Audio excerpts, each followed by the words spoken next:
Hello, Guilty Feminist. This is Deborah. Now, long-time listeners know the Guilty Feminist and I are long-time supporters of Morgan Lloyd Malcolm and especially her Triple Olivier award-winning play, Amelia. Guess what, Australia? If you've been jealously thinking, God, was a bit annoying, we can't see that. Now you can, especially if you're in Melbourne or can get to Melbourne, because it will be on at the Arts Centre Melbourne in the Playhouse from the 10th to the 27th of November 2022. And what's more, there's a Guilty Feminist ticket offer. If you put in Guilty 20, all one word, all caps, you're going to get a discount on those tickets. Do not miss it. It is a feminist fest. It is like church for feminists. It will blow the roof off for you. It's so much fun and it's so thrilling to watch. Get there if you possibly can. I'm a feminist, but on the way here, I had to take a taxi. And when I got into the taxi driver was hot. He wasn't actually unhot. I'll give you that. But Kemah, he was snappy with me. Oh, which can be hot, but I guess you didn't find it that way. Well, I got in, and it was a black cab, and as I shut the door, I realised my dress was caught in the door. So I said, don't move, like really quick, I thought if he just takes off, my dress will rip, I will fall face down, like it will be an absolute disaster. Because sometimes they move off, they just don't really Let's go, you're inside. So I said, don't move, my skirt's in the door. And then I went to sort of turn around to open it, and then he put the brake on, I guess. So it jolted, and I went, don't move. And he went, I wasn't moving, I was putting the brake on. And I was like, okay, but I just instinctively needed to tell you, like, I didn't know if you'd heard. And, and he was like, for God's sake, and he really ranted at me. And I was like, okay, but in that moment, so anyway, we had a bit of a falling out. And he was a jerk. And I was just like, I was just in my head, I was imagining that he was like a men's rights activist type, like he was just looking for an opportunity to be rude to women, and he was like, oh, why do you wear stupid dresses anyway? And, they get caught indoors. Yeah, he was just like that. I just was like, oh, this guy, I really don't like this guy. So I didn't talk to him for the rest of the ride. I just was like working on my stuff and completely ignoring him. And I really wanted him to be rude as I was getting out, so that I could make a little quippy comment. And I had planned had workshopped a few in my head. And then he was really nice and went, I hope you have a lovely evening. And so I had to abandon my quippy comment and go, thank you so much. And thank you for getting me here. I really appreciate it. And he was like, no, thank you for calling the cab. And I was like, no, thank you for being a cab driver. We need more of them. There's not enough on London roads anymore. He was like, Uber's put us out of business. And that Brexit? I was like, I do know that Brexit. And then we bonded so much, we virtually slept together. So it was lucky he was hot in the first place. Yeah. I thought you were going to tell me that he's here tonight. Oh, wouldn't that be great? No, but we were overly nice to each other at the end, and it's not how I thought it was going to go. So I misjudged him. He was a nicer guy than I gave him credit for. Well, I'm now jealous of you guys' friendship. It sounds really nice. I mean, I've got his number. You have enough love to give. I see we've got our Prime Minister for the day, so that's nice. Have you seen that? We've got a new one. We've got another in a series of Prime Ministers, because if you think there should be a fucking general election... Can you imagine if this were Labour doing this? It was just like, oh, no, one fucked up and is disgraced, and then one lasted 44 days. Shall we bring the disgraced one back? Can you imagine if this were Labour, what the Tories would be saying? It's very difficult to know why we haven't just sort of harassed them out by now. And I don't normally, I'm not in favour of harassment usually, but on this, I think it needs to be done when people are so entitled that they're clinging to power like a handbag in a crowded marketplace. It just does seem like, right? I'm a feminist, but I didn't know y'all had a new prime minister until I heard you say it there. Look, all you have to do is take a nap in this town. Honestly, it's outrageous. It happened today, right, please? Yeah, it happened today. Okay. Yeah. It happened today. It happened around lunchtime. Did it happen around lunchtime? Yeah, around lunchtime. Great. You know, all you got to do... So if you've had a nap this afternoon, not looked at your phone, you could It's easily... so much. I just, and I don't know if I should bother learning anything. How long will it last, I mean, I'm hoping not till Christmas, because if he goes before Christmas, there'll have to be a general election. I mean, I say that, lol. Why do I think they will? They could easily bring Boris back as a special stocking stuffer. They'll do what they want to Sorry, do. I've made some members of the audience throw up there. Oh, no. Is it my go? Yeah, why not? I'm a feminist, but I literally said out loud the other day, I can't wait till there's a white, straight, cis male Home Secretary again, because he won't be able to hide behind his gender and race to make the cruelest possible decisions. At least he will have to own what he's doing, and he might be a bit nicer because he feels too embarrassed to do the worst things to refugees. I can't believe, and I mean it, I can't believe that I was looking forward to this white, straight male Home Secretary. I will admit, I meant to look up before I came on stage who's Home Secretary at the moment, because I got the impression it was a white man. Does anyone know? You know I don't. Somebody knows. Who knows? Yeah, Graham Shaft. Shaft? Yeah. So, Graham what? Grant Shamps? Grant Shamps. Grant Shaft. okay. Graham Shamps. Chance. Yeah, Graham Shams. he's the whitest man you can imagine. Grant Shops? Yeah, Grant Shapps. So I'm a feminist, but I'm going to add that in like I knew it, because you're not going to tell anyone.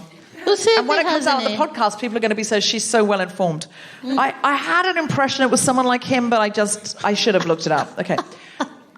So I was so thrilled when Grant Shapps was announced. Because Grant Shops. I thought this guy, he's going to have to be nicer. He's not going to have to be nicer, of course. This is a vain hope, but it was just something I did. It was a little bit of maths I did in my head, where I thought, is it possible that this man will be nicer? I'm sure he will be. Well, I heard Rishi Sunak Is it possible that this man will be nicer? What do you mean, dating? No. Why did you sound like Barbara Streisand then? It was too real. No. I mean, he won't be nicer, because I heard Rishi Sunak say he is going to make it his top priority to get refugees to Rwanda. So, yeah, they're just a throbbing bunch of cunts. Yeah, I'm going to go take a nap. Oh, God. Okay, I'm going to go. I'm a feminist, but when thinking about picking a costume for the upcoming Halloween celebrations, I knew automatically that I was going sexy over scary. There are lots of things to be afraid of in this world. I don't need to add to that. And, I feel like I could bring a different kind of holiday spirit by being hot, so that's kind of what I'm going to focus on. And I feel like you can get more treats like that. A trick or treat. I say you keep your trick. Treats for me, please. Thank you. What kind of character are you going to go as? Do you have an idea yet? Yes. Okay, here's the deal. There is a main outfit inspired by the upcoming Little Mermaid. And so it's like a mermaid outfit, but I don't think it's going to arrive in time. Why didn't I pick the express shipping? Why?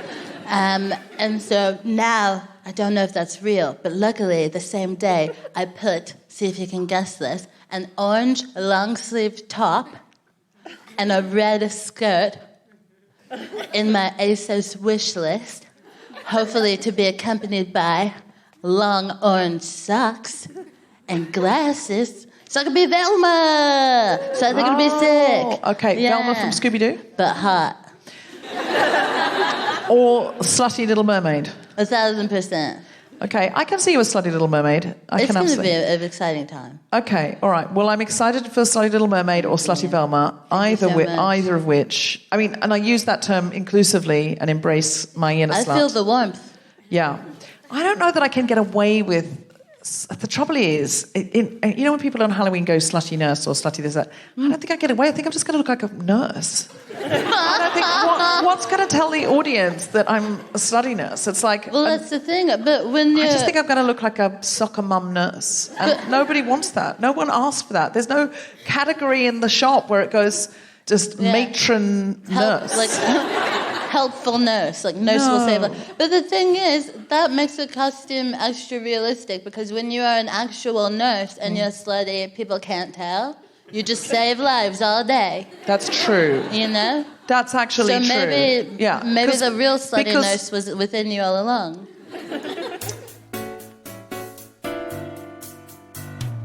Live from King's Place in London, the Spontaneity Shop presents The Guilty Feminist with me, Professor White, guest host Kemah and our very special guests talking about Block 13.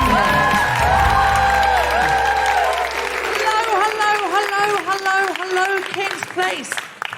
So here we are, live at The Guilty Feminist. We've got some incredible guests for you this evening. I just can't wait till you can meet them, because they genuinely are. It's going to be one of the best shows we've had, I think. So I've been asking people around the country, in fact around the world, for an act of feminism they've done since I've seen you last. Is that the House Lights Down? That can't be the House Lights Down. I can see you all fully. Yeah, okay, great. Thank you so much. Yeah, absolutely. The darker it is for them, the more fun it is for them. I mean, the truth is I can still see you, but it feels less like I can. And, you know, I'm not one of those comedians that's going to come and shout at you for having a job. I'm not going to shout at you. Although, what's your name? No. Yusuf, excellent. Do you listen to The Guilty Feminist, Yusuf? No. What's brought you here? Are you pointing at women? Excellent, okay. I do not wish to project a gender onto you, just to be clear. But are you a man? Yeah. Great, okay. Well, thank you so much for coming and being a feminist. I'm making that assumption. Are you going to say now you're not a feminist? No, I am, 100%. 100%? This man is 100% of a feminist. Thank you. How would I know you're a feminist, Yusuf? In the last month, I've secured two ladies what I believe was the right pay that they should have, which is over what they'd asked for. Wow. Yusuf is closing the gender pay gap on his own. So there were two women, and they came in and they negotiated their pay, and you said, I'm going to give you more than that. No, they had their appraisals. They had their appraisals? And I coached them with the information that I had that they should be seeking more. You coached them. So you said, hey, at your appraisal, you're going to tell the bosses that you're worth more. Yes, because of competitors, what they were paying. And do you work for that company, or are you just trying to bring them under? You're the chief of staff. Okay, so you're allowed to do what you were doing. Just to be clear. You're not just sidling up to people going... You're not like a software developer just sidling up to people and going, you know, you're worth twice that.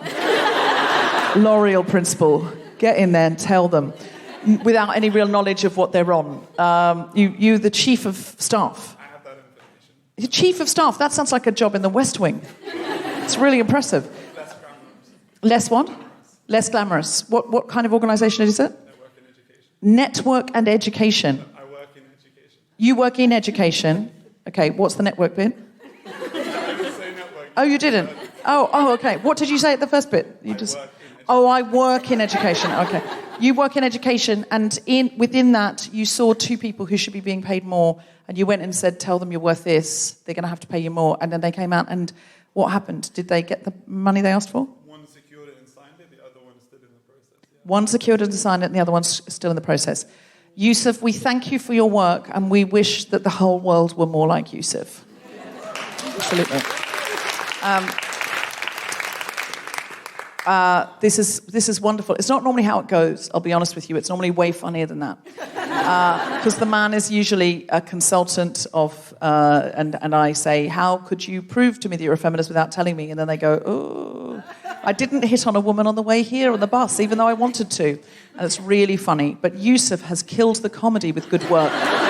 So, Yusuf, I would rather you kill the comedy with good work.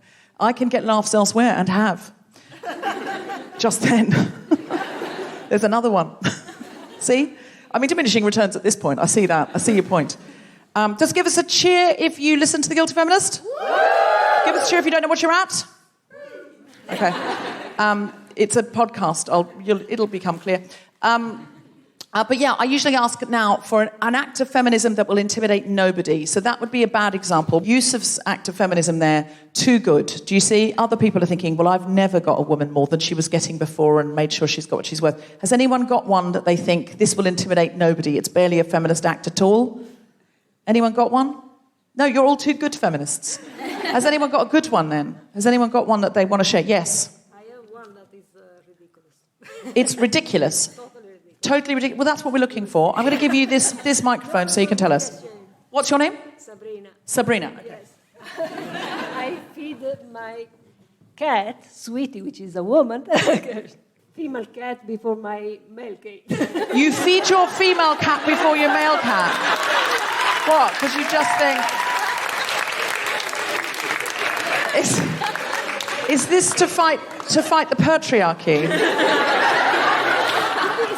Meow too. I get it. So you just think, boys get more, fuck it, this is one way in which I can go, at least she's gonna eat before him. If that's all I can change in the world, that's all I will change. My muscle power. Okay, all right, well see, that's a little thing, but it's sort of, it's like calling the animals in the books when you're reading to a child, it's like calling them female instead of male. Has anyone got anything they'd like us to help with? Some feminism that they think, I need help.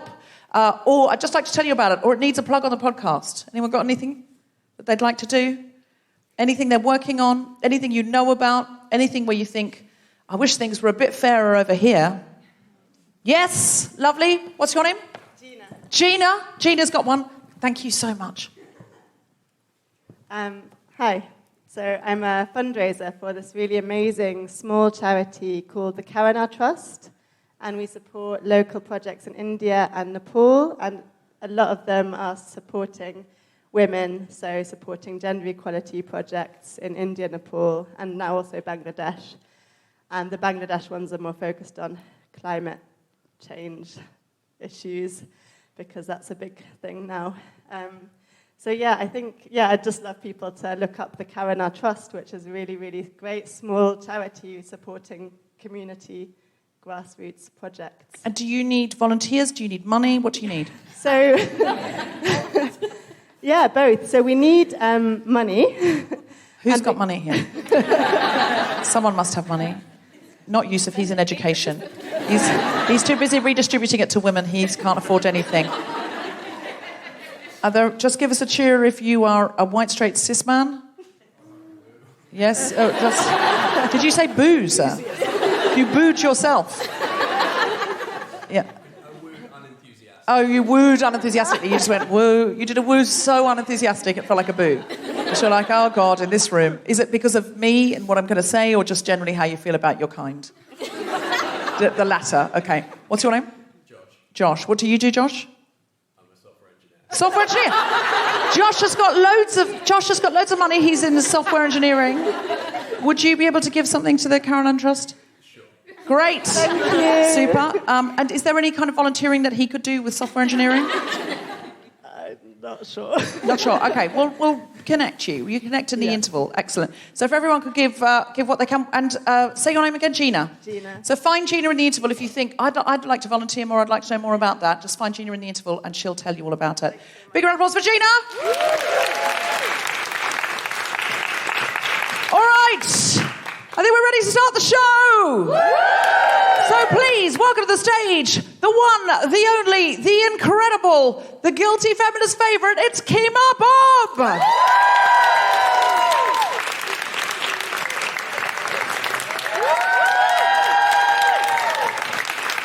Kemah Bob. Hello, Deborah. Hey, how you doing? I'm good. Hi.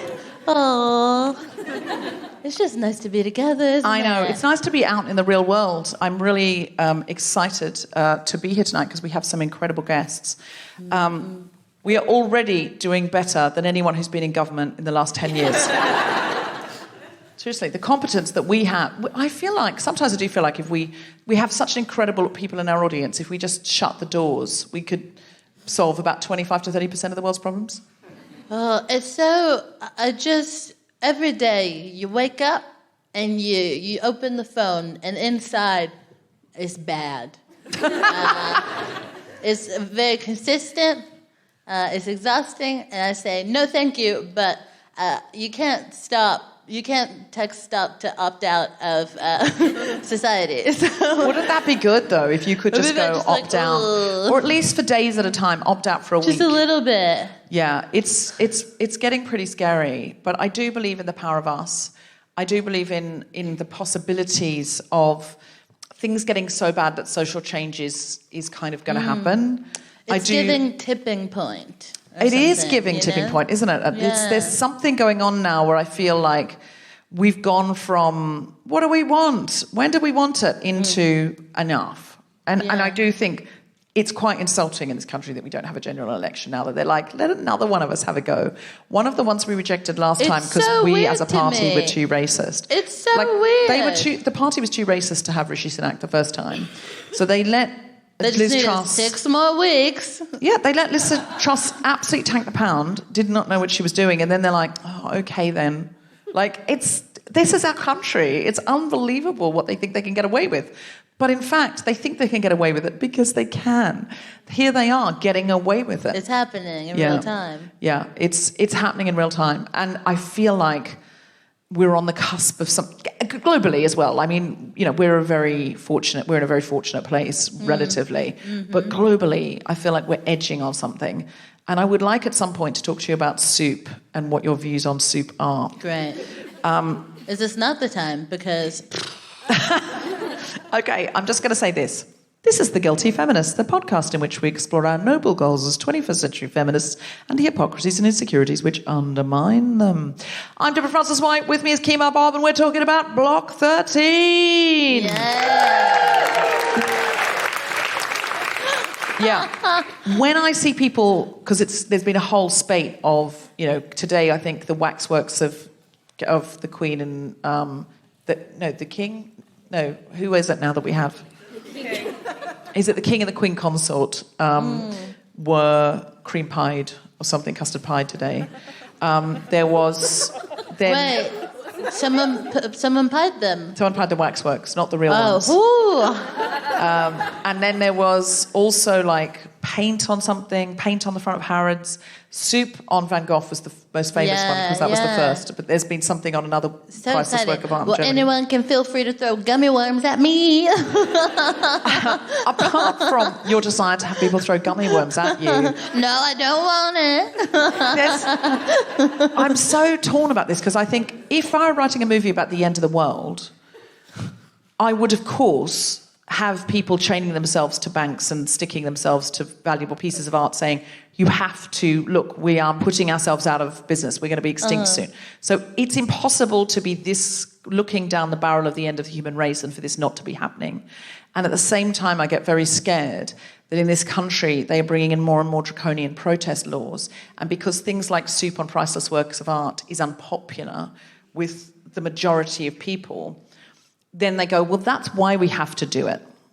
And they're stopping regular protesting. So the bill that Suella Braverman wanted to push through into law before she... it's so hard to push in bills into law when you're only in the job for 3 days. So I think that's why she didn't actually get it through. But someone else will, was saying, we can... if we know you've been to a protest, you don't have to have broken the law. We just know you've been, we can contact you and say you're not allowed to go to any more protests. And if you're an agitator and you encourage other people to go, which I would come into that category, we can electronically tag you. We can make you wear an ankle bracelet. And because we need to know where you are at all times and we need to know that you're not agitating, and if we've told you can't go to this protest, you just can't. Well, that's a police state. That's really a police state. That because... even if you have broken the law, you should be freely able to go to another protest. But if you haven't broken the law, that's the new bill. So I'm so scared that they're going to... And I'm not blaming soup at all. I'm really not blaming soup. I totally get why young people are throwing soup on things. And I'm absolutely 100% get it. And it would be weird if at this point in history people weren't throwing soup on Van Goghs. And I also am frightened that the unpopularity of soup on paintings is going to mean... all protest is going to get shut down. Thoughts? Oh, I thought you were just asking how I felt about having a cozy, moist meal on a fall afternoon. Oh, okay. No, I wasn't asking your opinion on the concept of soup. Yeah, just soup in general. I was like, that's a wild pivot, but I'm down to talk about it. No, more the feminist angle on soup. But if you have another angle on soup, I'm really hot and I don't know if it's menopause or climate change. So genuinely, I don't know. Tough. I mean, it could be both. I'm a bit warm as well, if it helps. I think I'm going to have to take my boots off because Okay. Should I stall? Yeah, well, just tell me how you feel about the soup protesters. Great. All right, this is something I've thought about extensively and know everything about.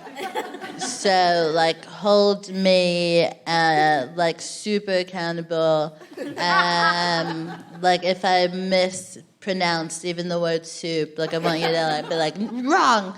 Because I care so much and know so much. I enjoy the confusion that is caused.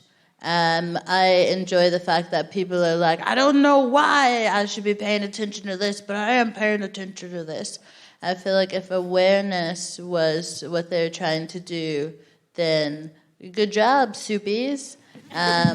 Yeah, I don't know. I don't really have big thoughts on it. But as far as soup the food, what I think is any meal that can be quickly prepared and also provide you with vitamins, nutrients, and any meal that you can make in mass, right, in batch, and then store to then eat later, that's high quality stuff. Anything you can make, you're like, oh, I'll make so much, you should give it to your neighbors. Now you're impacting your community, and that's the power of soup, I think. Well done, Kemah Bob. Thank you. Thank you so much.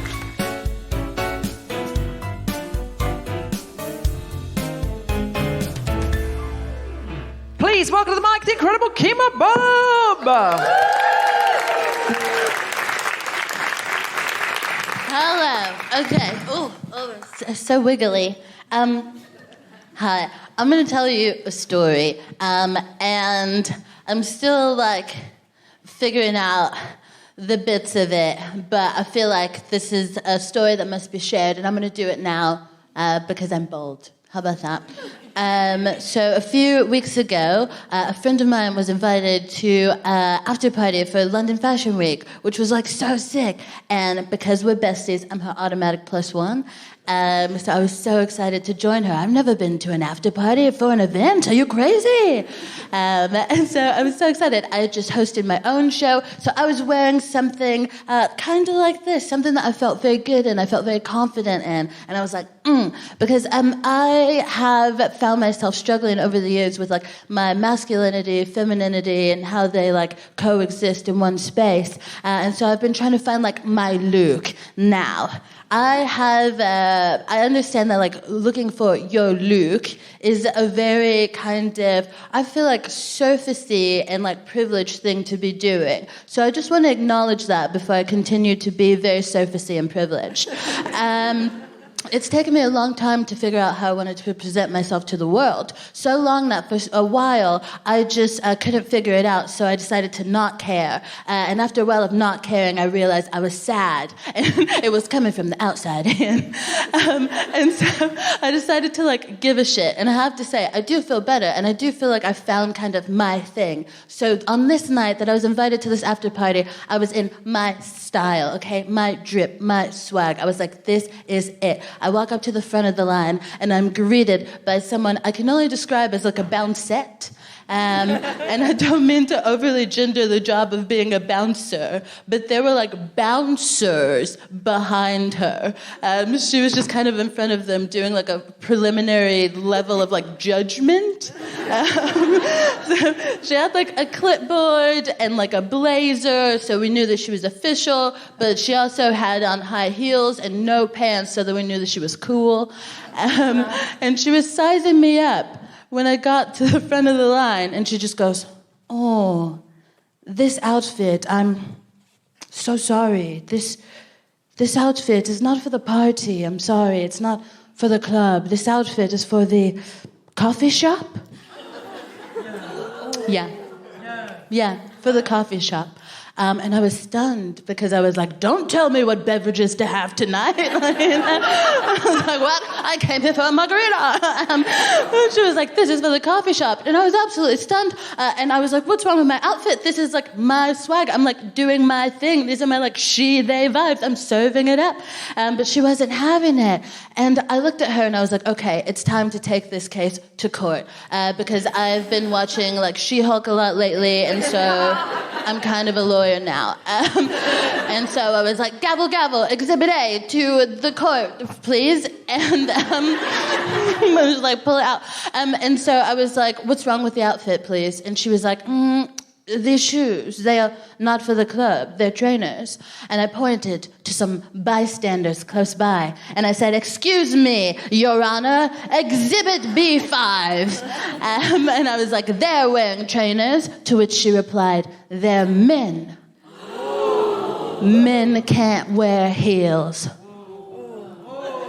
It was insane. I thought the coffee shop was bad. I thought she was rude. Turns out she's also uneducated. It was insane. I was like, what do I do? Take this building to the ground? I was like, does anyone know how to do fires? Like, I didn't know what to do. And I was like, okay, hold on a second. I was like, men can't wear heels. First of all, heels were invented for men. If you look it up on the internet, you'll find that heels were made to put on like riding boots so dudes can stay on horses or whatever. So men can't wear heels. In fact, they've been doing it for a really long time. Also, I'm like, men in heels is great. Not only does it bring joy to many people, it also is like $1 billion industry. A man in heels is telling millions of people, like, how can you love yourself if you're gonna love somebody else? Or like, whatever it was. Like, men in heels are doing great things. Also, I think more men need to be wearing heels. Yeah, I said it. I'm trying to see those legs elongated, okay? Yeah, I want to see it. I want to see those calves popping, fellas. I'm just saying. Oh, I was so heated. I couldn't handle it. I turned away from the line with my coffee shop defeat. But there, across the road, I saw a friend who was actually in the party, a man in heels, funny enough.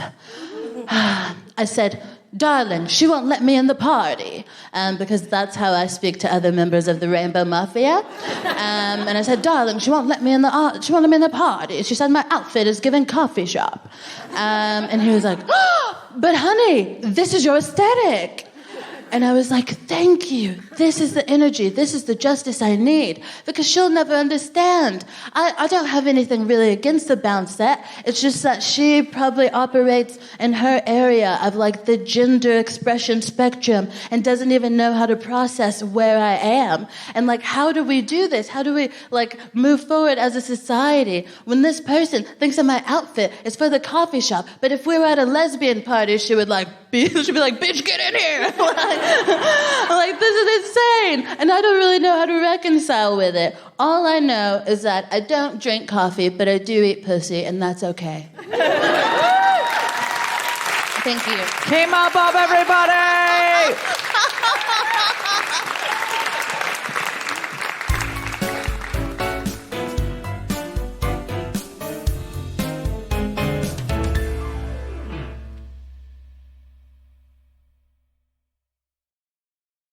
Hello, Guilty Feminist. This is Deborah.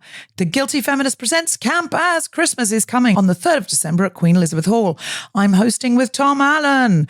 Acts include Sophie Duca, Daniel Fox, Larry Dean, Rosie Jones, Kemah Bob, Russell Tovey and Rob Diamond, and many more. It is going to be the night of nights. Everyone on the bill is LGBTQ+, and 100% of our proceeds go to the Say It Loud Club, run for and by LGBTQ+ refugees. We are back at King's Place live on the 21st of November with our incredible guest, Seyi Akiwowo. She's written a book on the subject of internet safety and she's here to tell us all about it. Do not miss that night. The second half of that show will be taken over by the Fock It Up Comedy Club. That's Kemah Bob, and Fock It Up, Fock stands for Femmes of Colour. It's going to be an incredible night. That is also a podcast from the House of the Guilty Feminist. If you could do me a favour right now, go to wherever you get your podcasts and subscribe to or follow the Fuck It Up Comedy Club podcast, and the Media Storm podcast. The Media Storm podcast, which is new from the House of the Guilty Feminist. Media Storm was only in their second season. They've already won a number of awards, including a gold in the British Podcast Awards, and they're now nominated for a British Journalism Award as Best Interviewers. I really, really recommend that you give them a listen, because they're interviewing the people asked last, giving voice to the voiceless, and they're doing some very, very interesting journalism. We are also at King's Place on the 14th of December. We'll reveal our guest for that soon. For more information and to book, go to guiltyfeminist.com and click on live shows. To support the podcast and get ad-free episodes, go to patreon.com/guiltyfeminist. And if you could pop over to iTunes and give us a 5-star review, you can review any latest episode. You can review every episode if you want. We would really appreciate that. Would help. If you could tell someone else about The Guilty Feminist, bring someone along to a live show, that would be an enormous help to keep the podcast going and support it. And now back to the podcast. All right. So it's time to introduce our guests. Block 13 is a community of mostly Ugandan LGBTQIA plus adults and their children residing in Kakuma refugee camp in Kenya. They each fled due to homosexuality being illegal in Uganda. Now they have banded together as a community to offer each other support and to increase safety through numbers. Their goal is to be resettled in a country where they are free to be themselves. Please welcome Lucretia, Juliet, and Shifra. Hi. Hello. And you can see you on the big screen. Also, Chris, we met in Sydney, and Chris has been supporting Block 13, so we'd love to see Chris as well. Chris, are you there? Yay! Excellent. Super. So firstly, could everyone say hello? Hello. Hello, everyone. Hi. What's your name? This is Lucretia, and happy being here. Oh, thank you so much. What time is it there? It's now 13 minutes past 10 p.m. It's dark, but we have some good light, specifically for the podcast for this. Hey. Oh, well, we really appreciate it. Yeah. Could you please say your name for the podcast and for the audience today? Lucretia. Lucretia is my name. Hello, Lucretia. Wonderful to meet you. Happy being here. And you're from Uganda and currently living in Kenya, is that right? Yep. A Ugandan. I fled 3 years back. Wonderful. To Kenya. Great. And can we please meet Juliet? Hi there. Hey. Hi. My name is Juliet.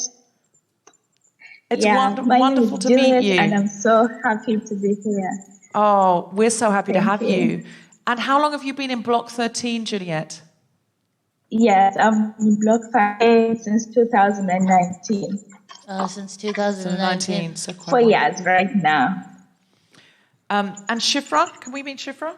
Hi, everyone. Hey. Hi. Hello. Hello. So I'm Deborah. I'm This is Shifra. Kemah.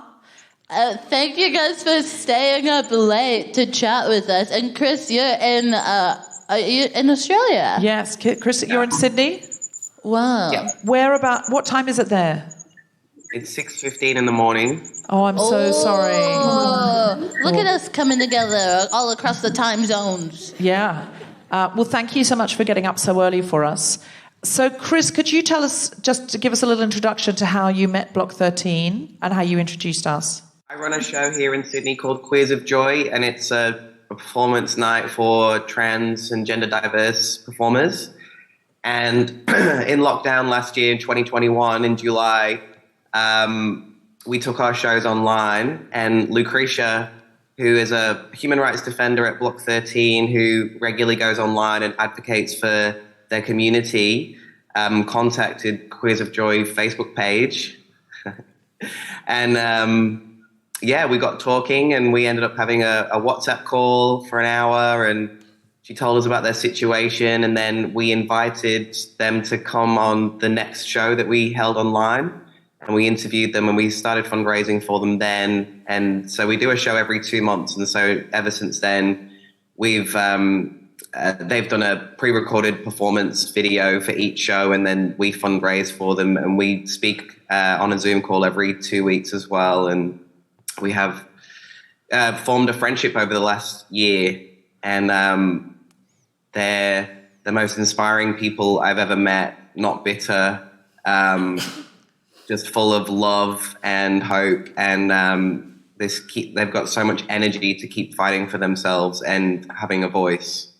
So I'm very privileged to know them, and I knew as soon as I met them, I knew that I wanted to somehow have you know about them, Deborah, because I knew that you would want to help too. So this is like a dream come true. Well, it's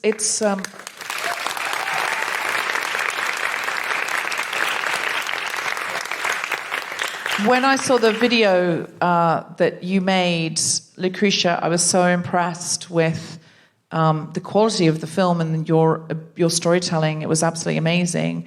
Could you please tell us a little bit about Block 13 and how you came to be there and what it's like?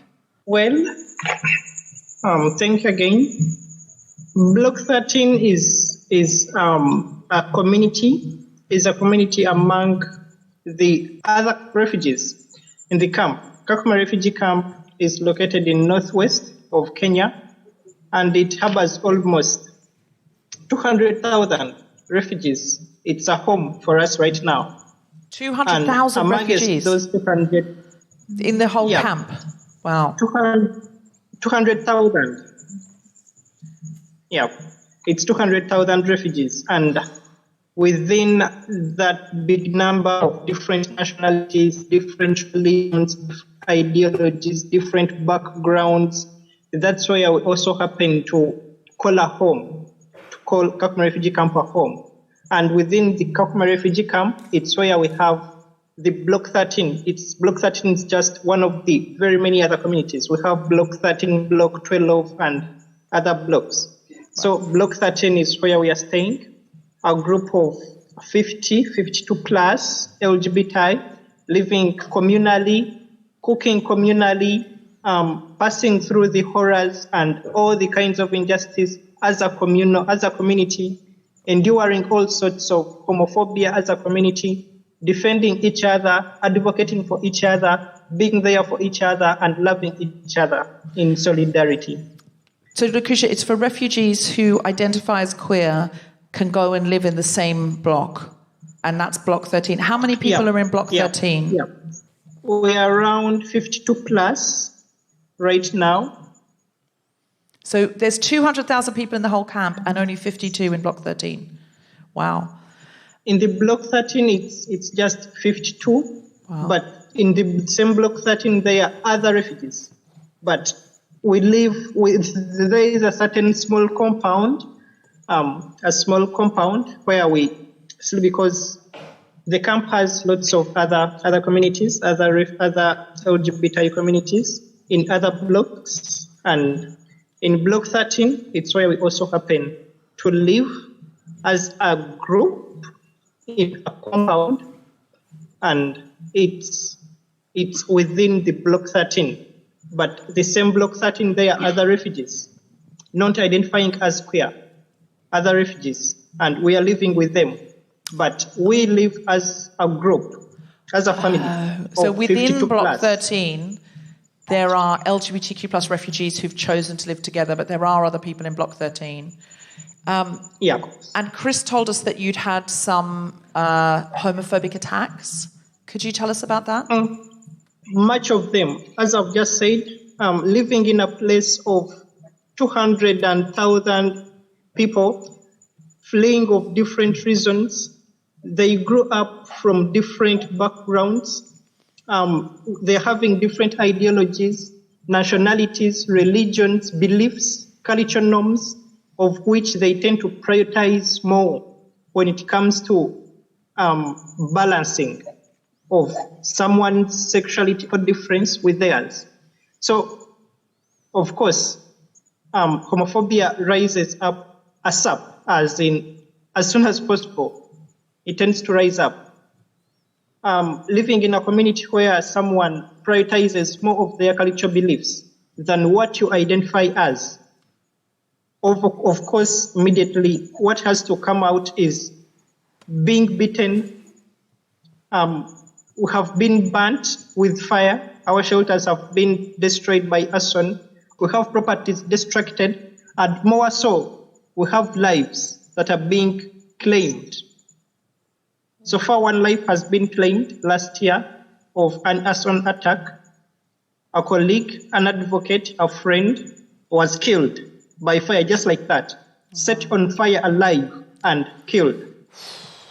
And another baby girl was I'm so just sorry. killed. Juliet, just to bring you in, what's life like there? Are you scared all the time? Do you have joy? Both? Either? Actually, I don't know what even to think or to feel, because being in Kakuma refugee camp is the worst thing which has ever happened to me in my entire life.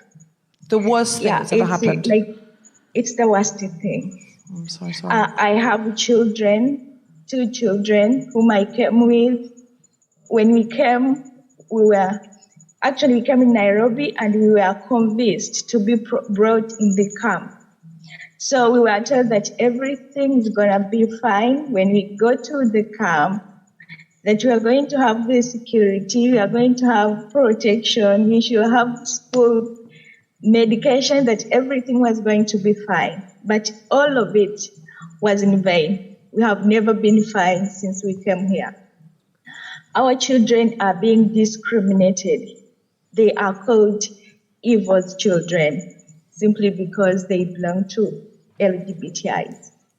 Our children have never gone to school, like normal school. They don't socialize with the other children in the community.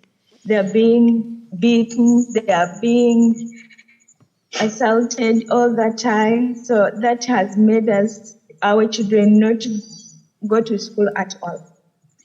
Until when we got volunteers to help those ones who are little ones, those whom Shifra here managed to help and teach the little she knew from school, because she also came when she was a kid and she grew up here. She's trying to teach. So generally life in Kakuma is hard. It's hard. We are never sure of how it's going to be the following day. We don't sleep because anytime we are attacked by homophobic people, we don't associate with people. We don't go to medical centers where UNHCR has prepared for everyone, because they all know us. They call us names. They call us bad words. Mm-hmm. We are not being attended to like other normal refugees. We are discriminated even in the markets where we are supposed to buy things like food or day-to-day stuff. So generally, in Kakuma here, we don't even walk freely. Even if I'm going somewhere near here to shop, I have to get a company of several people to escort me there, or else I'll be beaten around the way. Oh my God. So Kakuma is worse. It's the worst thing, like I said. So, and this is a UN refugee camp, yeah. It seems like the UN needs to be doing something. Yeah. Well, Shifra, can we come to you, because you're teaching children there, yeah? I came here in the camp when I was 17 back then. I was in high school in Uganda, but unfortunately, I had to flee from my home country. After finding out, discovering and going through the situation here, children that are for LGBTI, lesbian mothers and others were not going to school because of the situation we are going through. So with some support from different peoples, we managed to bring up a school, and I started teaching them with another colleague of mine. We have been teaching children from age of 13 and below, but every day they keep on growing. They grow and grow. And we are also limited. We did not have enough education from the schools we were in Uganda. These children have been going through a lot of trauma, going through like nightmares during the nighttime because of the situation they are going through. Since they came here, they have been seeing blood, attacks, being beaten, abused, only suffering since the day they came in the camp. And at times they feel like it's because they are going through what they are passing through because of their parents. And it is a situation that is leading them to go through a lot of trauma, hate. They hate themselves, they hate the community, and they hate everything. So the school has helped them to live a normal life because we spend the whole day in class doing some activities, singing, drawing, painting, and others to make them forget about the situation they are living in. So you're providing education and entertainment and engagement for children who otherwise have basically terrible lives. What can we do to help that? Because the EU know about you, right? And there are about 52 of you. Is that including the children? Yes.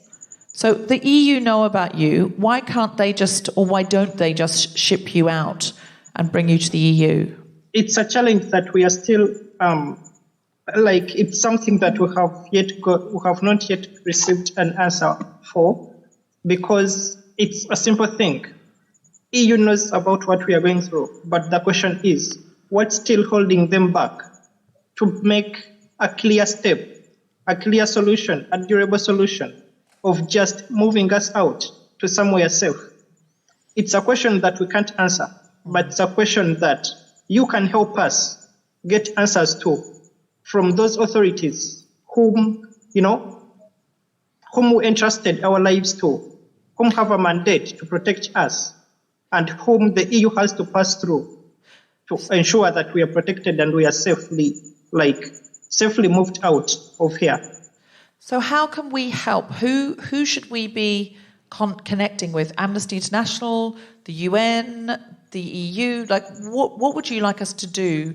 Because we have a lot of very activated podcast listeners who could get behind this. What would you like us to do? I was discussing with Chris about this, and I was like, it's such a great opportunity to create awareness about what we are going through via the Guilty Feminist podcast, because it's a podcast with activists out there, with everyone knowing each and every resource that we might need. So if you're out there, you know of an organization locally here in Kenya, internationally, or anywhere in Africa, you know an organization that can best come for our help. You know of an organization, a politician, any activist, individual activists, NGOs, agencies, who can get in touch and engage with the authorities, with the Kenyan government and UNHCR, the UNHCR Kenya, the UNHCR in Geneva. Get in touch with them, engage with them, and come out with a solution with not excuses, lame excuses. So anyone can think of Amnesty International, local organizations in Kenya, if anyone knows about them, local and international, regional and African organizations. Chris, is there any way you can give us some links that we can follow so that we can make it easy or simple? It doesn't have to be easy, but it does have to be simple, like straightforward, who is it that we should be writing to and speaking to and advocating for Block 13? There's the Department of Refugee Services in Kenya. Mm-hmm. So their Twitter handle is @DRS Kenya. @DRS Kenya. Department of Refugee Services, DRS Kenya. Great. And the hashtag is Free Block 13, FREE Block 13. Hashtag Free Block 13. Great. You can also we set up a website, freeblock13.com, which Lucretia and Shifra and Juliet and lots of other people have been blogging. So they control the back end of the website. And so you'll find a way that you could donate because they don't receive enough food from the UNHCR. And they also have to buy their own medical supplies because they don't receive adequate medical help when they do go to the hospital. So where should we go to donate tonight? You can go onto freeblock13.com, their website. There'll be a link there. freeblock13.com. So we'll see what else we can get going for you and see if we can come up with something that's engaging for our community where we can plug into you. We'd love to come and visit you if we can. If we can come and visit you, will we be allowed into the camp and to be able to visit you in Block 13? Frankly, if they know that you're coming into the camp to meet us, they would know that a lot is going to be exposed to the world. And they know that they can't stop you to expose them once they give you a chance to enter the camp. So we are not sure if they can actually allow you into the camp, but we can get ways. We can get ways of meeting you out of the camp. So they sometimes don't like you in the camp because they don't want things exposed. But you could find a way to meet us outside the camp, possibly. Yeah. Okay. Well, we'll see what we can do. They're allowed to leave the camp as long as you're back by 7 p.m. Isn't that right, Lucretia? Yeah. Yeah. So they can go to the nearby town, Kakuma, and meet there. Okay. All right. Well, we'll see what we can do. But in the meantime, we will really be working hard to try and get more exposure and to try and put pressure on the EU to just bring you out. There's so few of you in a community of 200,000, say 52 people, to be got out so that you're not, and your children are not being targeted in the way that you are. It's so important that we do it. So just our audience here tonight, this is just a small part of our audience because we have a big international audience and a big audience in the UK. But I just wanted you to feel the love from the audience tonight. So we just want to say, Block 13, we love you.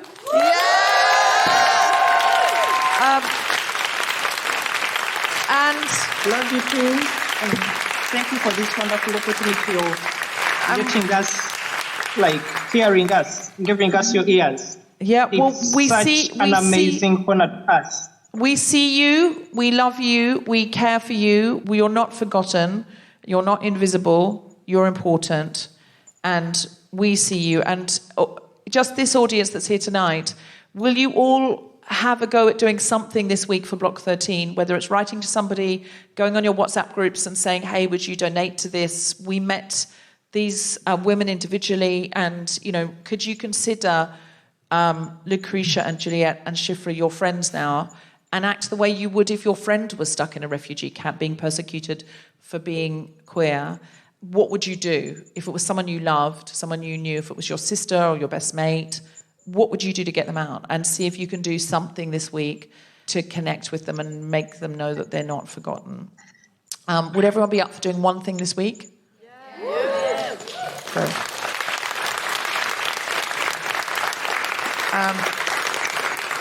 And if there's any supplies you need that isn't money but books or anything else that you need, think about it. We can all put it on the show notes what you need. But if you'd rather just have money, it's probably easier. Money's always good, Kemah, isn't it? I mean, that's what I say every Christmas. Kemah's a big fan of money, loves money. Oh my God. Well, apparently so is most of the people that are alive. Thank you guys for sharing, and thank you for fighting the fight that you're fighting. I know it's your life, but as a queer Black person, I really appreciate that you guys are standing strong together. And we're gonna do what we can to raise awareness. Just thank you for existing and being beautiful despite everything that's being thrown at you. Thank you.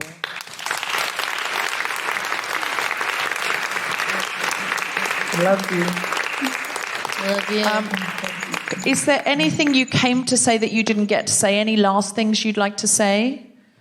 One thing I would like to say is that thank you, Chris. Deborah, Chris asked me to let you know that he is your big fan. He loves you so much. You're his hero. Well, And Chris, thank you all for your I'm love. also a big And fan of Chris and everything they're doing in Sydney with Queers of Joy, and I'm right back at you, Chris.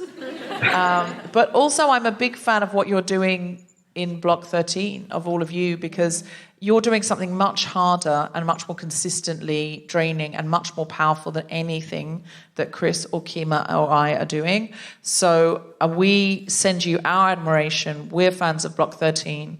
And we, in the meantime of trying to get you out, we'll try and send you money as support. Thank you for carrying on. And we see you, we admire you. Solidarity.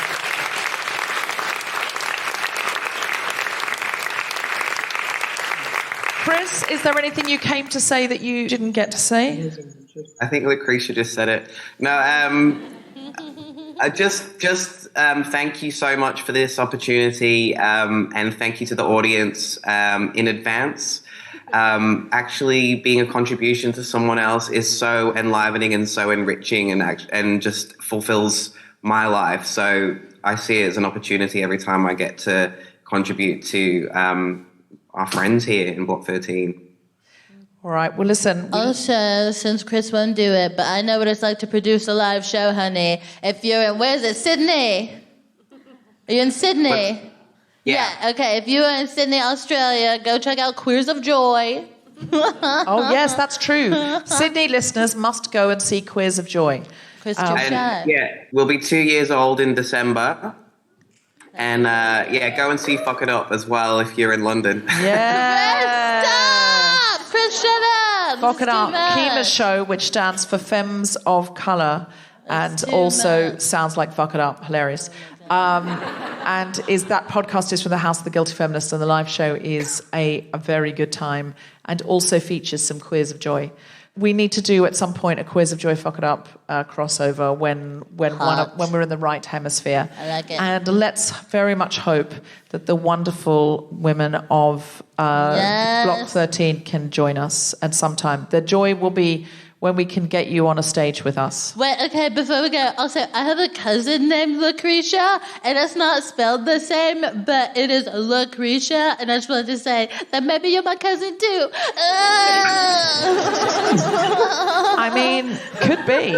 You could do like a 23andMe. But she has a twin called Secretia, and everyone was just switching the names. So there's a Lucretia out there, and there's a Secretia out there. Okay, Same. all right. Just so you know, there's a Lucretia and a Secretia in Texas. Yeah. Big and up. Isn't colonization wonderful? It's wrought so many wonders. People all over the place. Indeed. Loving you all, and thank you so much for coming on The Guilty Feminist. You're amazing guests. We'll see you soon.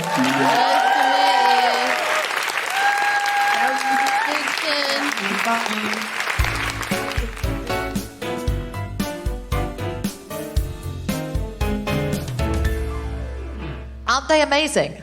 Yes. Really, really amazing. And you just think day and night they are living in a situation with so many pressures and fears, and it does put our problems into perspective.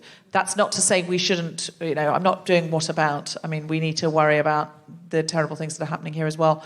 But I do think it's useful to put it into perspective sometimes and go, okay, these are people with real problems and urgent I just problems. spoke for like 10 minutes about how I didn't get into a club. That's true, but it made good stand-up. That's the joy of The Guilty Feminist. We can do the guilty part, then the feminist part, and I know which part that was. Yeah, I mean, should we do a little fundraiser for you? So you can, if in just that situation again, you can pull out like a tiny little fairy floss dress that you can sort of shimmy into. Me. Just like a holographic machine that makes you put on what the person in front of you wants is hoping to see. for. What is that? Everyone existing in society anyway? Aren't we all just putting on masks and costumes trying to get by? I think we should get back to soup. All right, they're absolutely amazing, and I have nothing but admiration for them. And we must, do what we've said, because I think if you're living at a camp and then you've seen an audience full of people say, yes, we will do something, all you're thinking about is, are they going to do it, right? Do they mean that? And it's so easy to get on with your busy life and think, oh, I must do that, and then forget. So firstly, I think what we should do tonight, it would be really great if everybody could do that very, very simple thing of @ing DRS Kenya. And if you've got Twitter, @DRS Kenya and hashtag #FreeBlock13. And if you could, see what other tweets are there and maybe compose something yourself. Because even if they got, a couple hundred tweets right now, they'd be like, oh, what's going on, right? So that will automatically cause awareness. Also, because you're all from London, loads of Londoners will start seeing FreeBlock13 and go, what is that? So it would be great if you could add freeblock13.com and say, donate. So you say something to DRS, and you're also saying something to your followers about maybe contributing something. If you have anything to contribute, I know life is tough at the moment, but even if you have £1 or £5, if you have more than that, then that would be great too.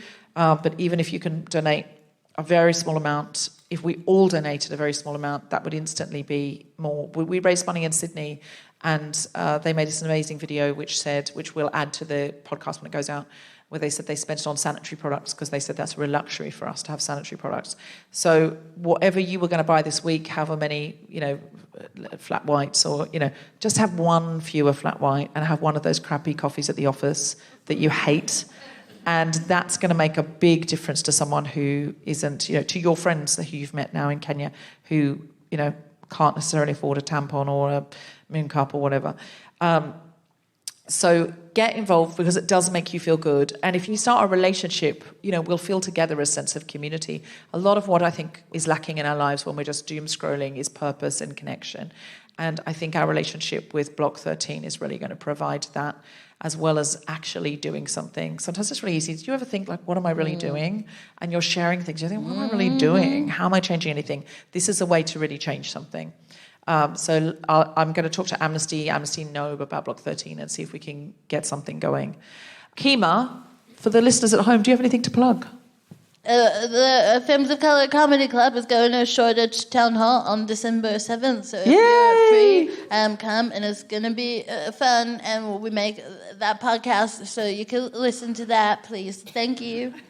Excellent. Fuck It Up Comedy Club. There's another thing you could really do to help me out, and it's, we're really just kind of coming out of this period of people coming back out and re-engaging, and it's been very disruptive. If everyone could get their phones out now, do you all listen to podcasts? I mean, that's why you're here, most of you. You listen to this one. But wherever you get your podcasts, could you just bring that up? And then could you just follow or subscribe? It depends on how your mechanism works. If you're on Apple Podcasts or my app, I don't really know what it is. I think you follow now rather than subscribe. But whatever it is that you do, could you look it up, the Fuck It Up Comedy Club? Is it called Fuck It? The podcast is called Fuck It Up. Fuck It Up. FOCIT-UP. So just for Fuck It Up. And if you could subscribe or follow, that's really going to help. Even if you don't listen, that helps us, but do listen. And the other one is Media Storm. And then it'll just remind you, and you'll go, oh yeah, Media Storm's also by the House of the Guilty Feminist, and it's investigative journalism, giving voice to those who are usually asked last. So if it's about sex workers, they're actually talking to sex workers about their expertise. If it's about, refugees, they're talking to refugees about their expertise, not just, oh, here's a bunch of other people and then here's a trauma porn story. It's not like that. So if you could listen to both of those, give each episode 1 or 2 listens, because I really am convinced you're going to be addicted to one or both. I would say if you would want to listen to a Media Storm, then if it gets a little heavy, just follow it up with a little Fuck It Up. That's a good idea. Yeah, absolutely. Nice sandwich. So like a pudding course. Yeah. Yeah, I love that. Like, ooh, that was rich, and then you're like, I need something light and ridiculous. Excellent. So if you've just followed both of those, that would be amazing. And if you could maybe go into your WhatsApp groups and go, hey, these are really good. Like, this is crazy. If I listen to every episode, just lie to your friends. Yeah, or go on Instagram or whatever you do, whatever the young people do, TikTok. You have been listening to The Guilty Feminist with me, Deborah Francis-White, guest co-host, Kemah, and our very special guests, Patricia, Juliet, Shifra from Block 13, and Chris McAllister from Queers of Joy. The recording engineer was Chris Sharp. Guilty Feminist theme tune was composed by Mark Hodge. The producer was Tom Slinsky from Ben Shop. Slowly starting over at King's Spaces. Thanks all of you for listening. For more information about this and other episodes, visit guiltyfeminist.com.